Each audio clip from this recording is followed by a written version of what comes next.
Think the .22 long rifle is just for kids plinking cans in the backyard? Think again. Behind its tiny frame and whisper-soft recoil lies a history dripping with blood, survival, and fate-bending twists. This cartridge, dismissed by many as a toy, has toppled predators that tower over men, slipped through cracks in body armor, and even threatened to alter the course of American history. You've heard the phrase, "Don't judge a book by its cover." The .22 long rifle is the very embodiment of that warning. Its affordability and accessibility make it the first cartridge many Americans ever fire. Grandfathers hand it down in beat-up rifles. Farmers keep it behind barn doors, and children grow up learning marksmanship with its gentle pop. Yet beneath the nostalgia lurks a danger most overlook. What appears harmless can turn lethal when fate aligns with precision. Take Bella Twin in 1953. A 63-year-old woman armed with nothing more than a single-shot rifle chambered in .22 long, an even weaker cartridge than the .22 long rifle itself. While hunting small game in Alberta, she came face to face with a towering grizzly bear. Some say the beast stood only yards away, others claim 30 feet. But distance hardly mattered when instinct screamed survival. Bella raised her rifle, steadied her breath, and pulled the trigger. The round pierced a vulnerable point in the bear's skull. The massive animal collapsed instantly. Calmly, with the composure of a seasoned trapper, Bella reloaded and fired again, ensuring the danger was finished. This wasn't luck. It was knowledge, precision, and the chilling reminder that even the smallest bullet, when placed correctly, can erase the mightiest threat. A tiny Rimfire cartridge had done what most believe requires a heavy-hitting big-game rifle. And that wasn't an isolated anomaly.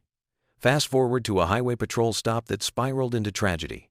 Trooper Mark Coates confronted a suspect armed with nothing more than a small Derringer pistol chambered in .22 long rifle. Coates carried the respected .357 Magnum, a cartridge celebrated for stopping power. When shots erupted, Coates landed multiple hits to the suspect's torso.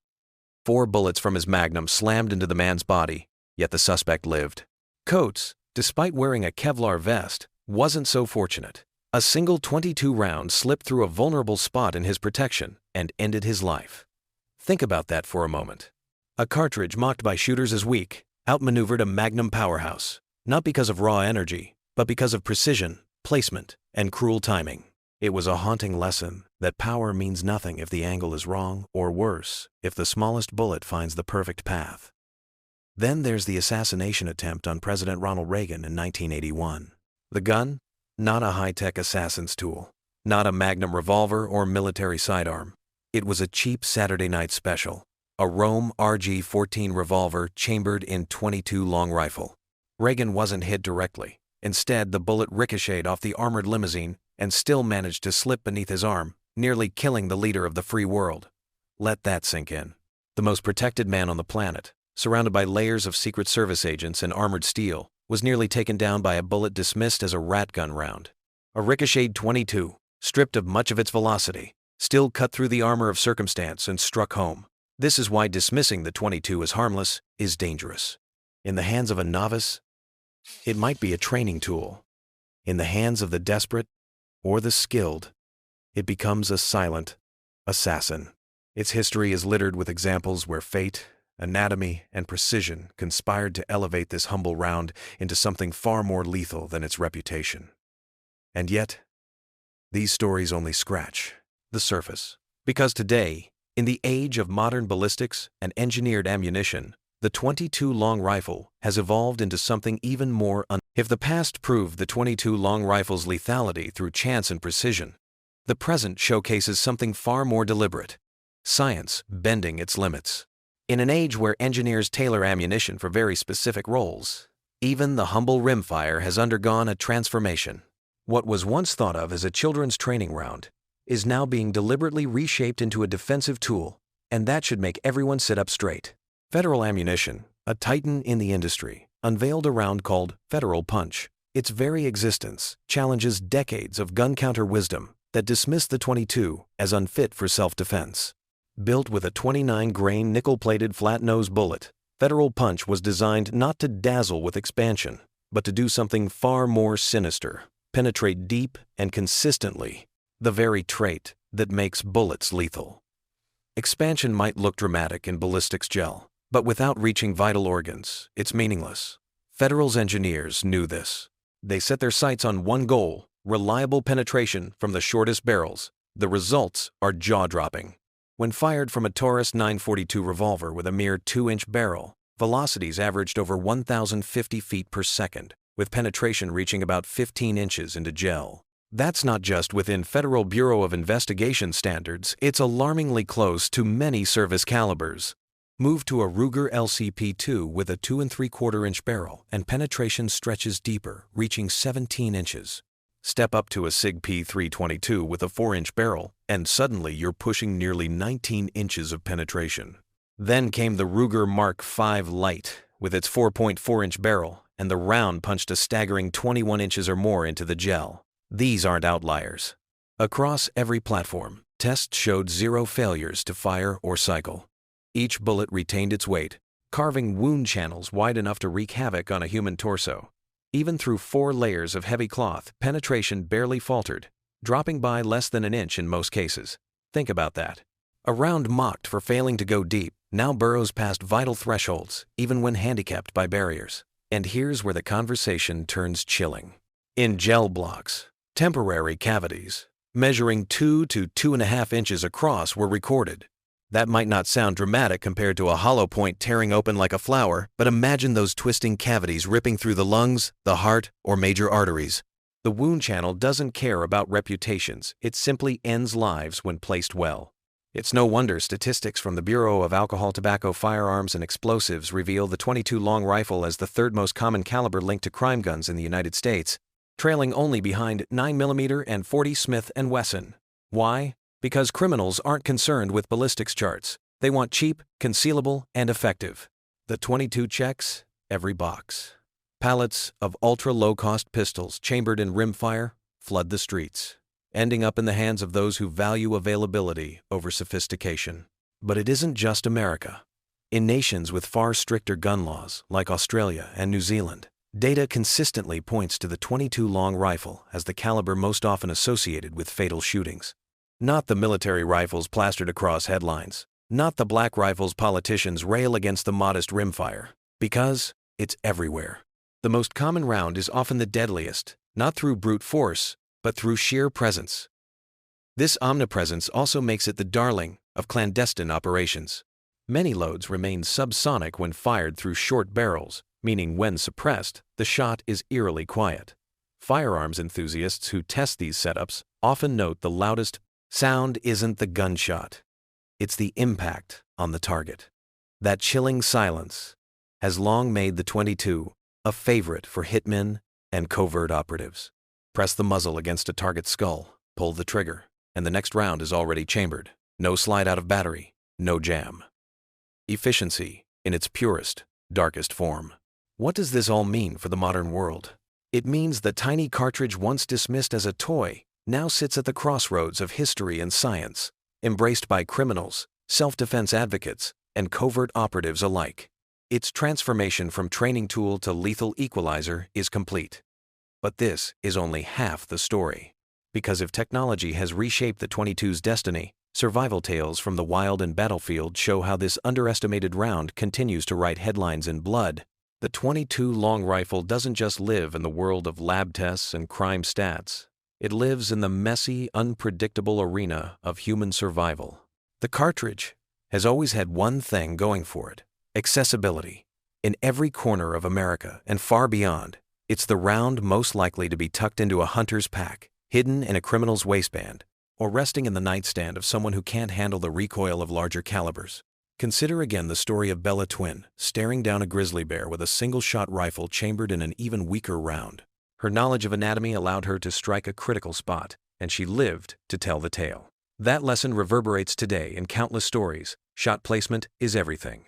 When faced with danger, whether animal or human, the caliber on hand is less important than the courage and precision of the one pulling the trigger.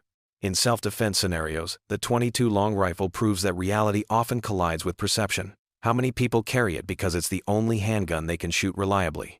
Arthritis, age, injury. There are countless reasons why controlling a 9mm or .45 ACP is impossible for some, but the .22? Its light recoil and modest report make it manageable, even for the frail or untrained. And when adrenaline surges and hands shake, control can mean the difference between life and death. There's an old saying, the best gun is the one you have when you need it. For many, that gun is a rimfire pistol or revolver. Critics scoff, yet history refuses to be ignored. Trooper Mark Coates learned the hard way that even Kevlar couldn't protect him from a single .22 round that slipped past armor. President Reagan nearly lost his life to a ricocheted rimfire slug. How many more headlines echo that refrain dismissed as weak until the moment it strikes flesh? The phrase "dead is dead" floats around gun culture like a mantra. The implication is brutal and true. If a bullet finds its mark, caliber doesn't matter. A 9mm or a 50 BMG may leave larger wounds, but if both sever the same artery, the result is identical. The difference lies in forgiveness. A larger round may compensate for a shaky aim. A smaller round, like the .22, demands precision. Yet when that precision is present, it can be devastating. And criminals know this. They're not studying ballistics charts. They're not reading FBI standards. They're looking for what's cheap and easy to hide. That's why the .22 is everywhere. Because when desperation calls for a weapon, the first choice is the one most accessible. Across the globe, statistics prove it. In strict gun law nations like Australia and New Zealand, the .22 has taken more lives than rifles deemed high-powered. Not because it's deadlier by design, but because it's simply everywhere, lurking in closets, barns, and glove compartments. But beyond crime and survival, the .22 also holds a darker niche. Its quiet operation makes it the favorite of hitmen, intelligence operatives, and those who thrive in shadows. Suppressed, the .22 whispers rather than shouts. Pressed against the back of a skull, it delivers death without the roar of thunder, without drawing attention. Stories whispered through history speak of assassinations carried out with nothing more than a pocket-sized rimfire. For those in the world of espionage and organized crime, silence isn't a luxury, it's a weapon. And yet, it's not only criminals or covert operatives who value that silence. Survivalists, preppers, and homesteaders have long praised the .22 as the ultimate do-it-all round. With it, you can quietly put food on the table without alerting every predator within earshot. Small game, varmints, even medium-sized threats handled with a round that barely announces itself. For someone cut off from society, facing an uncertain future, the .22 isn't a backup, it's a lifeline. So here lies the contradiction. The round mocked as weak proves time and again to be the equalizer. Whether in a grimy city alley, a wilderness clearing, or a presidential motorcade, the .22 long rifle writes history in whispers and blood. But one question still lingers. In a world obsessed with bigger, faster, and more powerful, why does the smallest round keep proving itself the most dangerous underdog of all? The .22 long rifle has earned a strange place in the American psyche. It's the cartridge that raised generations, taught children the fundamentals of marksmanship, and rode along in the dusty truck cabs of farmers. It's the round grandparents kept in simple bolt-action rifles, ready for pests or varmints.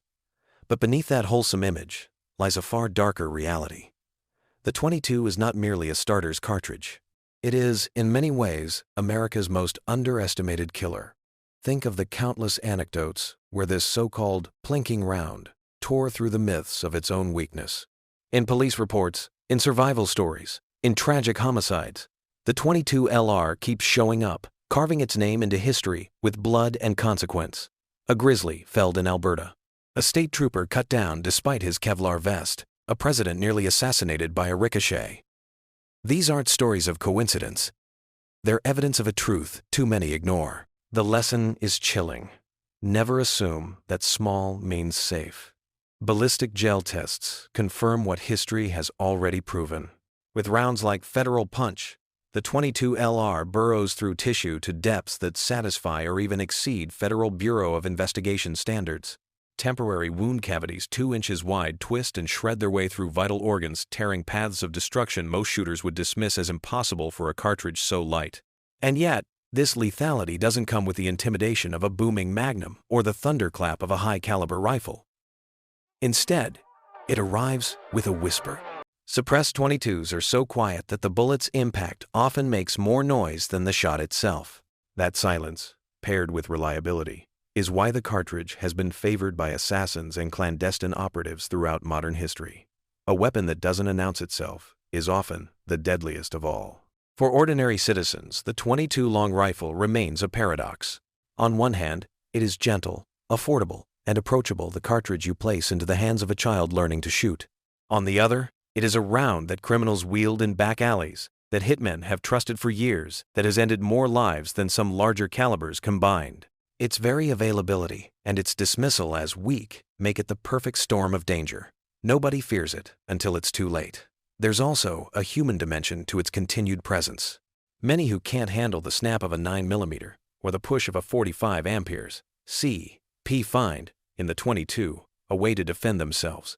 Elderly homeowners, people with injuries, those with limited strength, all can wield it effectively. And when it comes to defense, a hit with a small round beats a miss with a large one every time. That's why survival instructors and firearms experts often remind us, the best gun is the one you can actually shoot well. But here's the haunting truth. The .22 long rifle doesn't dominate America's homicide numbers the way the 9mm does, yet its presence is everywhere.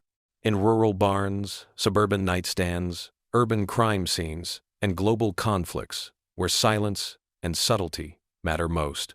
Its danger lies not in raw power, but in ubiquity, in underestimation, in the tragic gap between perception and reality. So, is the .22 LR the most dangerous round in America? I believe it island, not because it is the most powerful, but because it hides in plain sight. It's the cartridge nobody fears until it strikes. It's the bullet that whispers through history, changing lives, ending lives, reshaping moments we thought were secure. And now, the choice rests with you. Do you dismiss it as a toy, or do you respect it for what it truly is? A deceptively lethal equalizer that demands discipline, precision, and responsibility. Because the smallest round in your cabinet may just be the one that history remembers most.